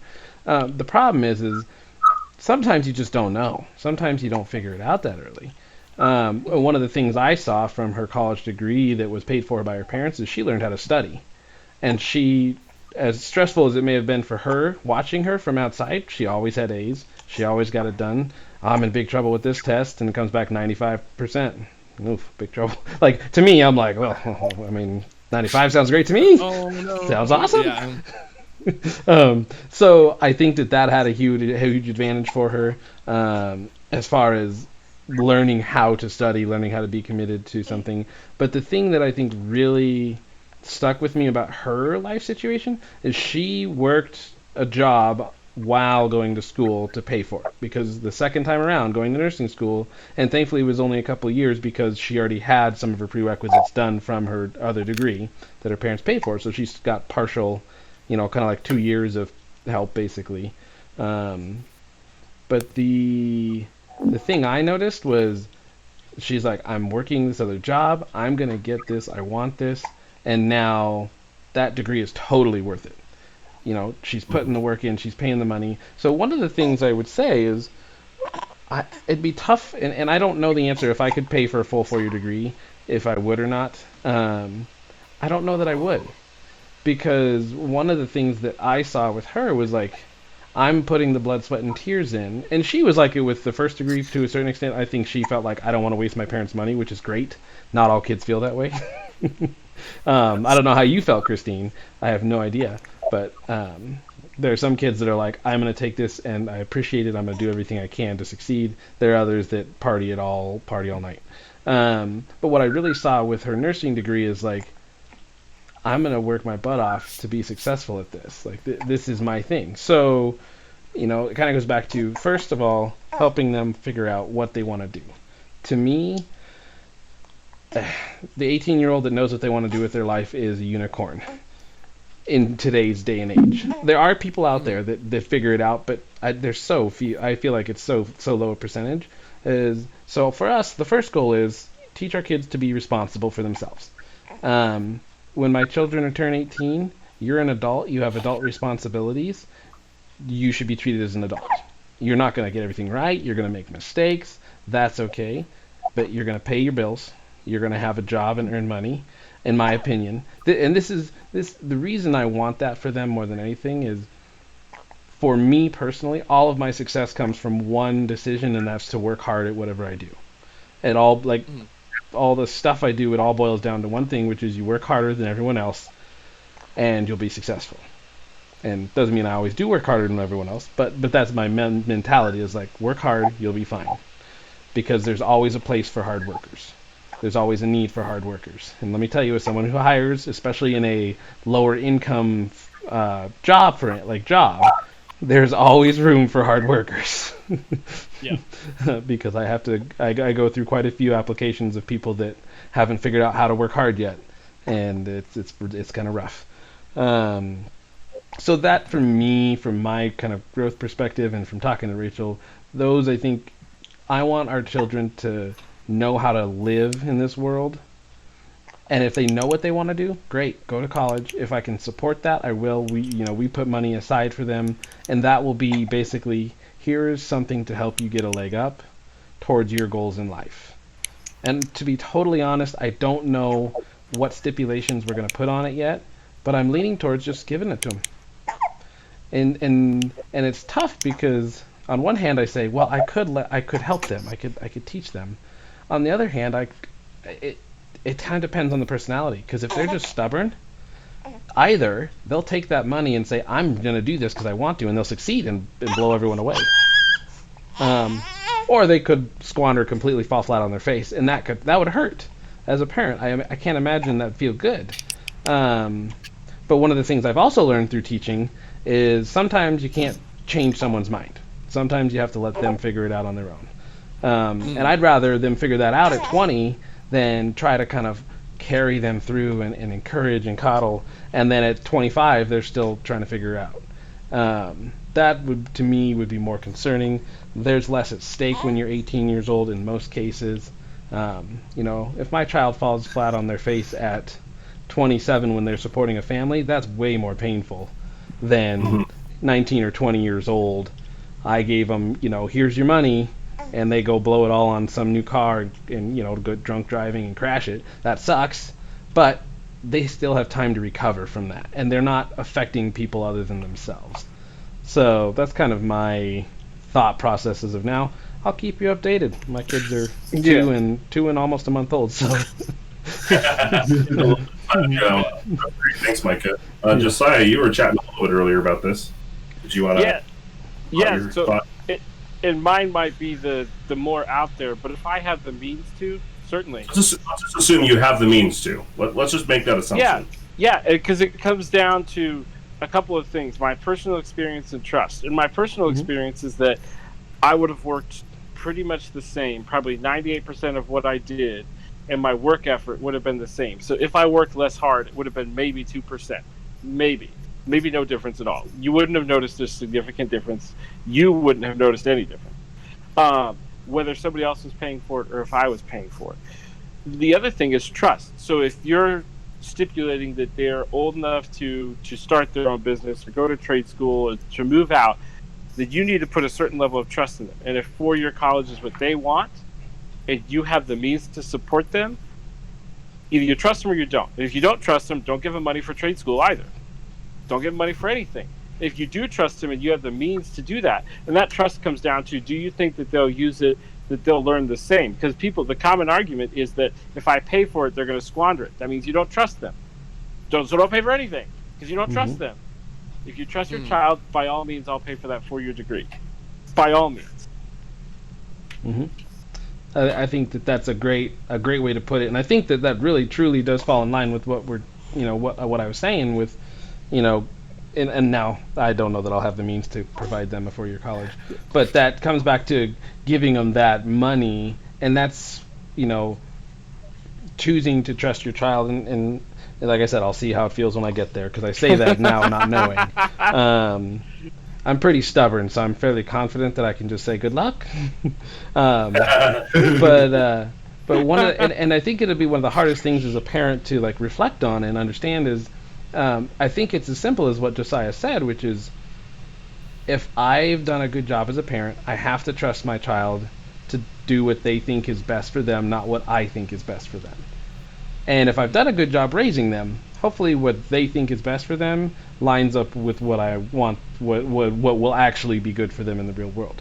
If I come to the conclusion that what they think is best for them, and it's just exactly what Josiah said, if I think what they think is good for them is not good for them, then I'm going to say, you know what, I disagree with what you're doing, but I want to encourage you to go out and do what you think is best. Work hard, take responsibility for your actions. I would reiterate all of the most important things to me, which is exactly that. Be a hard worker, be responsible for your actions, and I'm here to help you if you need it. If you want my advice, I'd love to give it, but I'm going to let you do you. And then you let them go, and you hope they don't fall on their face. And I imagine that will be the hardest part as a parent if you get in that situation, where you just have to let go, knowing that, in your opinion, this could go horribly wrong. And I think all of us have had those experiences with people in our lives where you just want to say, you can't do this. This is a horrible idea. And when I had that experience, I did the same thing. I said, I don't agree, but you know what? This isn't my life. It's your choice. Be responsible for your actions. Obviously you believe in what you want to do, and I hope that you prove me wrong. Is basically, in a nutshell, what I said. I can tell you, sitting here in this room, I would never do what John did. At 21 years old, I was like, there's no way I'm getting married. I was like, I remember when you did, I was like, I can't believe it. Now, I could believe it, but for me, from my perspective, I was like, there's no way I would do that. I would not be ready. I couldn't do that. I can't believe he's doing it. But then at the end of the day, I was like, well, he's pretty stubborn. He's pretty hard worker. I'm pretty sure he's going to come out of this on top. And so far, it looks like you guys have done well. You have, what was 6? Is 6, 7? I'm going to lose track. I want to say 6. Yeah, yep. 6 children. So you got me beat by 4. And and you guys are doing well. So so one of the things that I say is, just because I don't, or one of the things I'd like to think that I'll think in that moment is, just because it's not what I think is best doesn't mean I'm right. Right. So I think it really comes down to teach them good core principles, so that regardless of the decisions they make, they have the ability to maneuver in the world, to learn, to grow, and to survive those first few years, so that they can learn how to thrive. What about Lewis and Elijah? Either of you have any thoughts on that? You want to go ahead? I don't have children yet, but...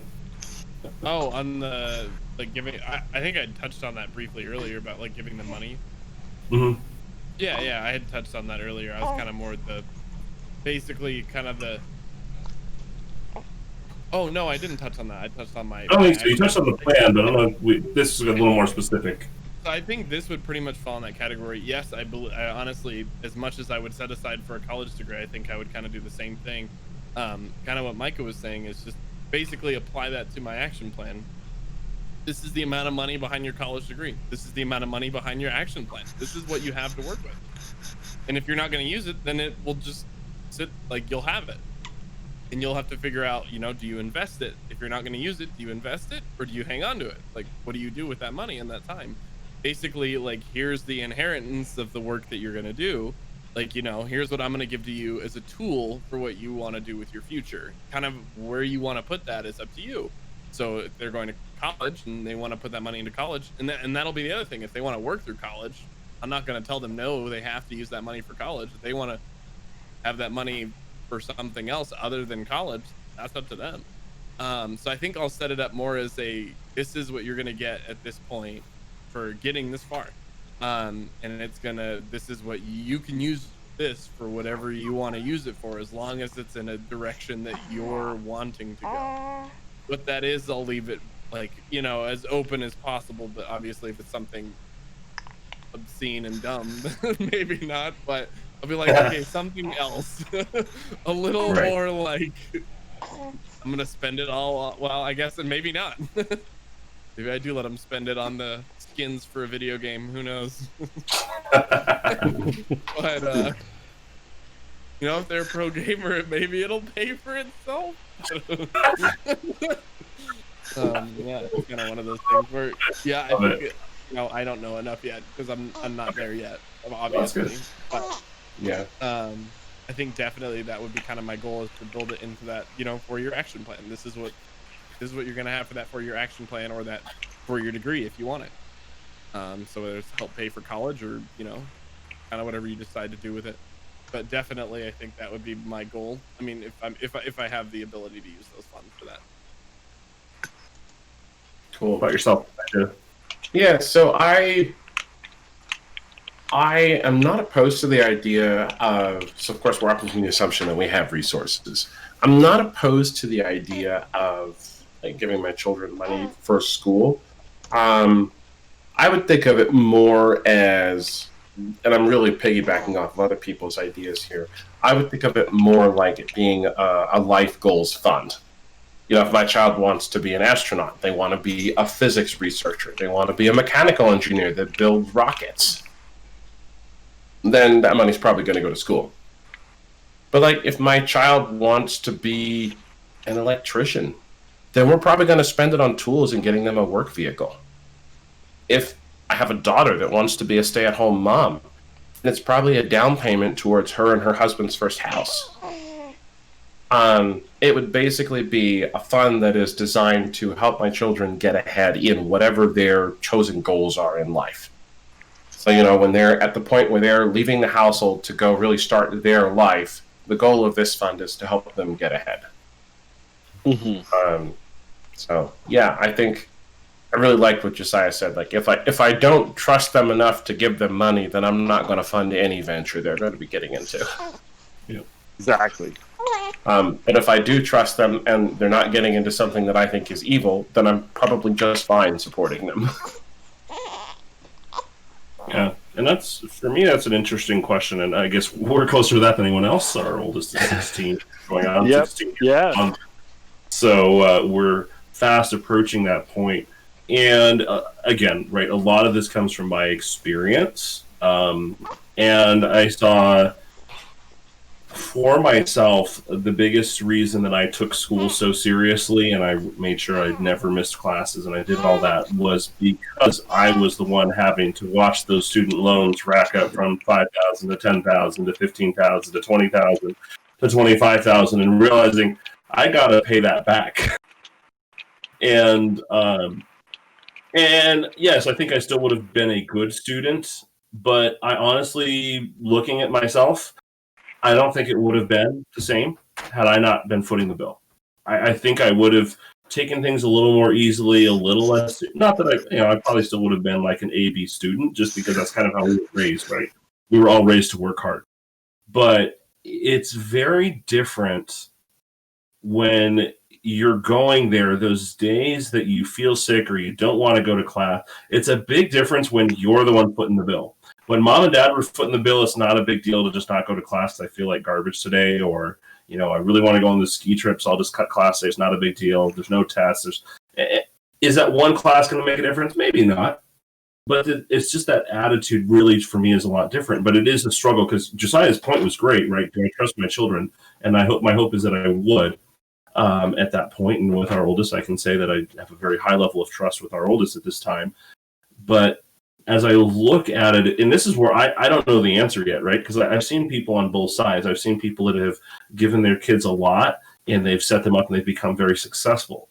On the same time, I've seen people that have given their kids a lot and their kids have just squandered it and it's actually hurt them more than it's helped. And then I look at my situation, and financially there was really, I got a little bit of help from my parents when I first moved out. My dad paid for the taxes for me, so probably about $600 to $700 worth of plane flights that he paid for when I was kind of traversing back and forth. Might have been a little more than that. I don't remember the exact number. But it was a few $100 to $1,000 worth of plane flights that he paid for to make it so I could get to California eventually, which was my goal. So there was like bits and pieces here and there. And I think that was helpful. But at the same time, I mean, when I had to figure out groceries and stuff like that, there was no, hey, mom and dad. I mean, you guys all do that. Mom and dad were not in position to be sending any money anywhere at that time. And so I was on my own. And, you take responsibility. You watch what you eat. You pay attention to things like that. And you actually you take a lot more responsibility when there's no backup plan. There's no backup money to go to. And then Now, on the flip side of that, more recently, in the last few years, our parents helped my wife and I out fairly substantially in getting our first home. That was huge and incredibly helpful. So for me, it's trying to find that balance of, to me, I almost lean towards it's better to set that aside, but to give that to them once they've kind of gotten over that initial hurdle, right? They've gotten established, they've paid, they've done the blood, sweat, and tears, they understand the hard work. Because to me, at that point now, I can really give them something that's going to really help benefit, but it's not going to hold them back, right? It's not going to keep them from learning the hard work. It's not going to keep them from experiencing the grind or the pain. I look at Micah and Rachel and what you guys did to get your first house and how you made that work. I think that's awesome, right? I think that was probably a lot more powerful than somebody just walked up and handed a check and said, "Hey, guess what? Here's 80 grand. Go and get yourself a house," right? You guys fought, you worked hard, you saved, you made things work to get your first house. That's right. You took that very seriously. And to me, I just personally, I see so much value in that I feel like if I were to just hand that money to them, it would be doing them a disservice.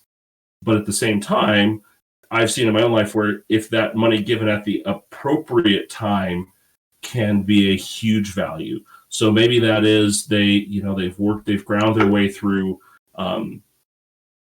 their undergrad, they figured it out, they've made that work, they're getting ready to go into graduate school to become a doctor. Maybe at that point, that's when I give them the money. Or they've worked their way through trade school, they want to start an electrician business, and guess what? Here's a half of the price of your new work truck that you need, right? You've grounded out, you've made it work, you've gotten there.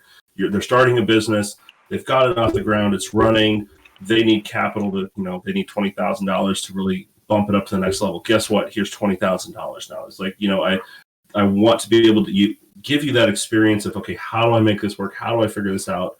And then once I feel like, okay, they've got that figured out, guess what? Now let's get you kicked off and moving in that direction. So, yeah, but still not there yet. But for me, it's just, I value so greatly, not that I didn't enjoy the struggle, don't get me wrong. Going through college stunk.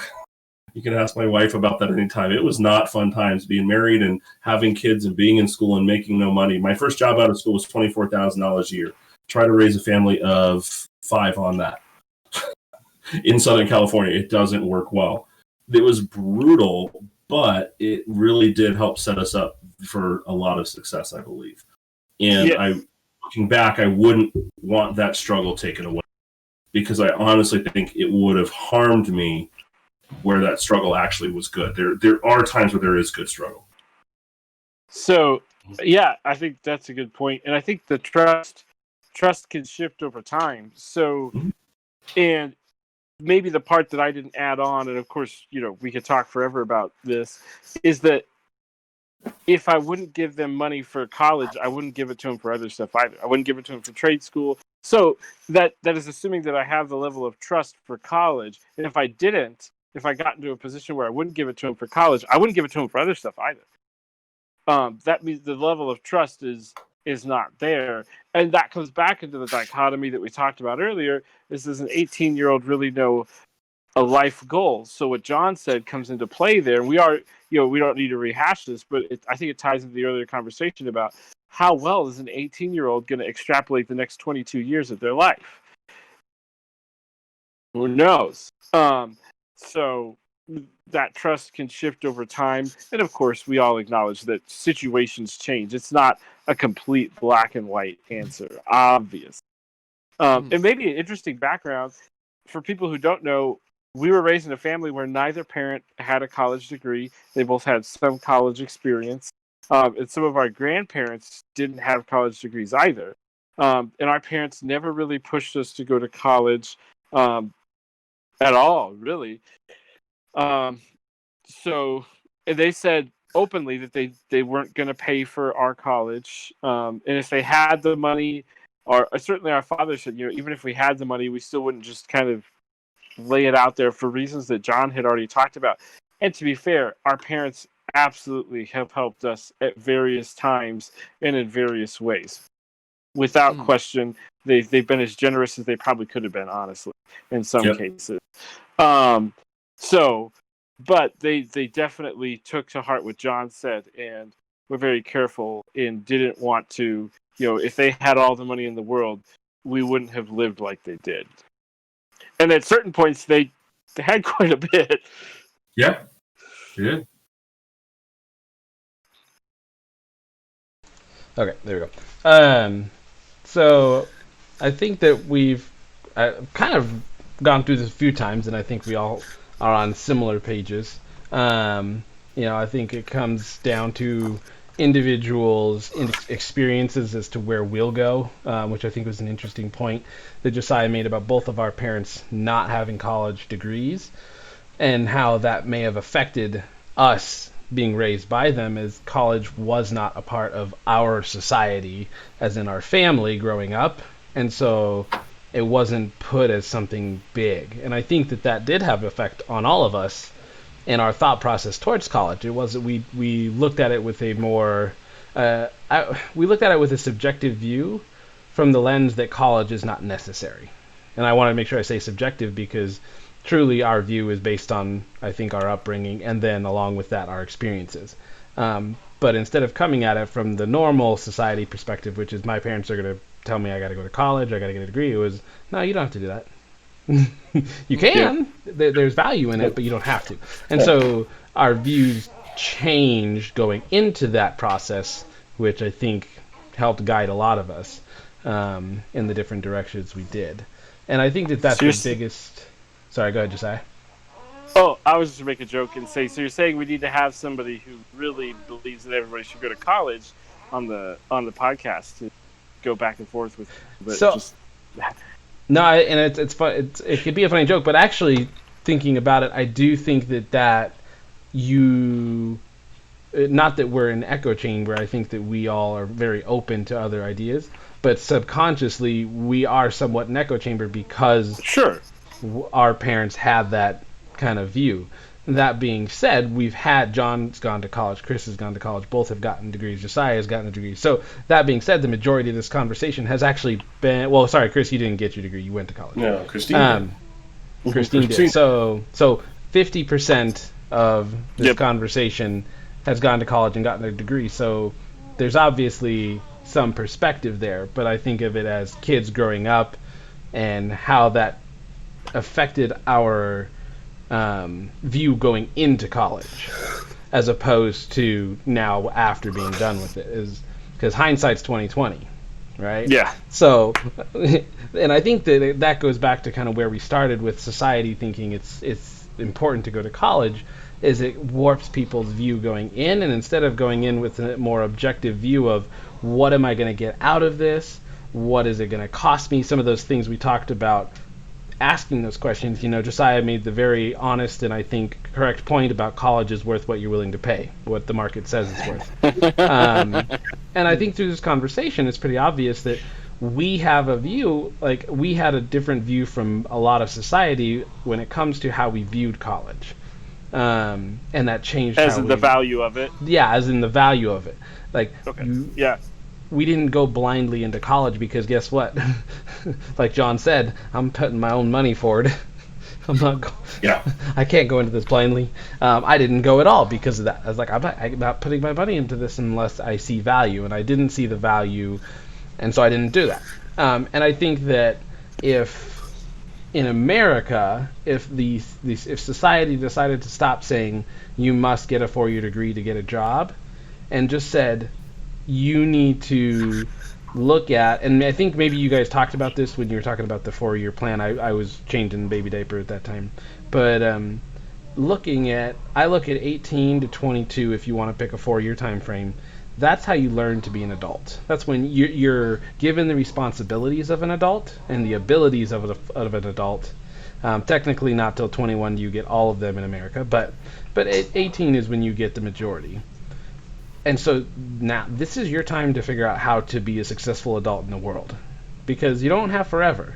Opportunities start to go away, responsibilities start to rack up, and so I kind of look at it as how can we as society better prepare ourselves entering 18 years old to take on the world.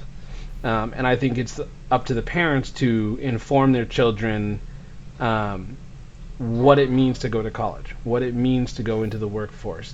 How does that affect your future? What different opportunities does it represent? And if we as parents are educating our kids instead of just saying like what good college can we get into, and being more generic, if we can really get into that as a whole, because I know a lot of parents who will have those conversations with those kids, but I also see a lot of people that don't. That just, I've got the money, my kid's going to college, I'm going to pay for it, blah, blah, blah. Hopefully they find their way. But we as parents, I think it comes down to have to do a better job of educating our children on this is what college is, this is what trade, these are your opportunities, these are your options, and then it's up to the individual parent to decide how they help their children through the process. And that ultimately, I think, will drive the value of higher education, because then people will be going into it more well informed. And honestly, I think it would be a good thing if fewer people go to college, because then it'll force the colleges to realize their actual value, which I think we'll see the prices drop. And Did anybody else have any closing comments they want to make? We can talk a little bit longer, but I want to kind of have a cutoff point, and then we can add more in if we want to. Yeah, I was about to say I should go, but I'm really excited to hear Chris's progression as somebody who doesn't have a college degree and progressed. And I think within that, he's told me some really interesting stories. So Mike is going to talk to Chris. And your story particularly, Chris, is actually really interesting to me in the professional aspect of somebody who doesn't have a degree. So I'm excited for us to break down some of the things we talked about in the context of your professional journey. Mm-hmm. Yeah, it's quite interesting. At present, I'm one of the higher ranking people in my department from my company. Recently been put into a leadership position, and I have two other people on my team who have degrees, and I don't. Yep. Exactly. Yeah, and so the question is, how do you get there? How would a young person get there? And so, anyways, my closing comment is, I think we talked on earlier, some blood, sweat, and tears. Yeah, exactly. So I think my closing comment is, I hope people will enjoy the things that we've talked about, put into the context of your story, your professional journey, and how did that progress, and how did that happen? What we talked about, did it work for you, or didn't it, and why? So I think it'll be cool to compare the two. Yeah. Mm-hmm. Yeah. My closing comments on the higher education question is really two things. To start with the question of what do you want your life to look at versus the career that you want. Because if you start with the question of what do you want your life to look like, you can start to figure out which careers will and will not provide that for you. And then within that is really take the time to critically think, right? Don't just do what everyone else does. The common saying actually is if you want to be successful, figure out what 99% of people are doing, go the opposite direction. So if 99% of people are going to college, doesn't mean don't go to college and be successful, but maybe ask some very critical questions, which I know both myself and Josiah, who had degrees, did. Is when I made the decision to go to college, it was very intentional. My dad was a businessman who struggled a lot with the business aspects of being a business owner. He was an exceptional programmer, but he struggled immensely with how do I run a business, because he'd never been taught that. And so that's the reason I went to business school, because I said, I want to be a business owner. I love watching my dad. I thought he did a phenomenal job as a business owner, but I was like, but I want to understand this aspect. So that's why I went to business school, which is why I was so frustrated with my education, because I actually went to business school to learn how to be a business person. And I felt like I came out of that. And there were some great things I did learn. Like I said, there was some. But ask those critical questions ahead of time and know if you're going to go to college.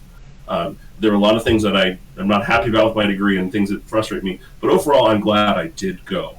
But that's because I knew why. So that's whether you're going to trade school, whether you're going to college, whether you're not going to, is stop to ask the question, what am I looking to get out of that?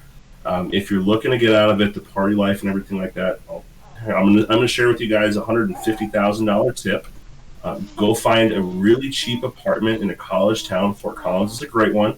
Go find a really cheap apartment, get a dead-end job, and you can go there, meet the kids at campus, you can go party with all of them, and it's going to cost you rent and booze. You can save on all the college classes because you don't need to pay for college to go party. If that's your whole reason for going to school, save yourself the money, go rent an apartment in the college town and just do the partying and forget the school part. But you really just know why you're doing what you're doing before you get into it, because don't be like my friend who spent $80,000 to figure out that she hated school and quit. Yep. So don't do that. Awesome. Well, I appreciate you guys taking the time to come on and chat. There's definitely more to talk about. I have ideas always swirling around in my head. I look forward to talking with Elijah further and kind of bringing that out in kind of tandem with this discussion to hopefully give people some ideas and perspective. Hopefully you guys take some ideas and some thoughts. I know I took some different ideas away from this, some different thoughts. I want to keep talking about different things, but if I do, we'll be here all night. But that's the whole purpose of this discussion, is to bring things up in your head that make you think, well, what about this? And what about that? The more we think about stuff, the more we talk about things, the more we're going to learn, the more we're going to grow. And I think the better off we'll all be in the end. So thank you guys all, and have a great one.